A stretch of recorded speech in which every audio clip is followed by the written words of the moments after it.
Hi Dr. Week students, I'm Ms. Brown and I'm going to be making videos that you guys can watch at home for enrichment since we can't do enrichment in school. I hope you guys have been learning a lot at home and spending a lot of good time with your family. I know I've been spending a lot of time with my family and sometimes you kind of just need a break, right? You still need your privacy. So today I'm going to show you how to make that. If you don't have your own room, this is a way you can get some alone time. I'm going to show you guys how to make forts. The first one we have here is simple. All I did is I took some sheets and I put them over my dining room table.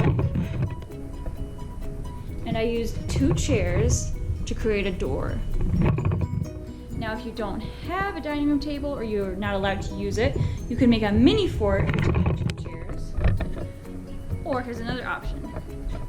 I used the back of a couch and 1 chair, and I just put a yoga mat underneath.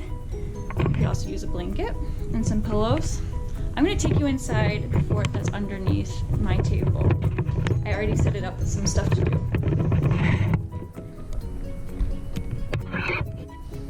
Alright, so I just bumped my head, but you won't have that issue because you are smaller than me. Alright. Here we go. I have a lamp in here. And now that this is like my own tiny room.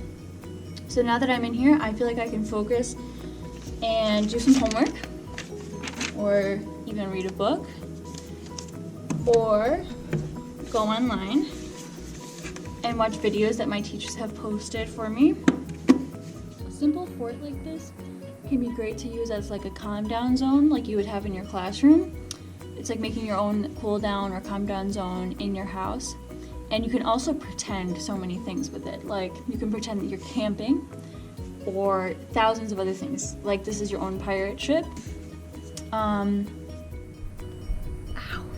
Like I said, these forts will be much better for people your size. Let's go check out the other one I made. Ooh.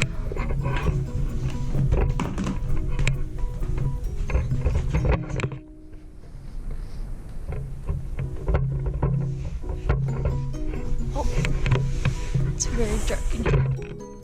Well, I'm going to show you how simple it was to make this. Took a blanket, kind of tucked it into the couch, took the other end of the blanket, and just put it over the back of the kitchen chair.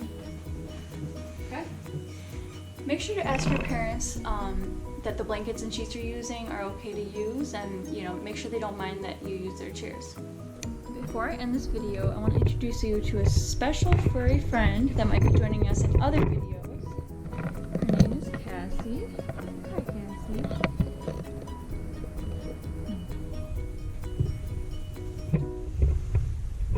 Alright, goodbye for now.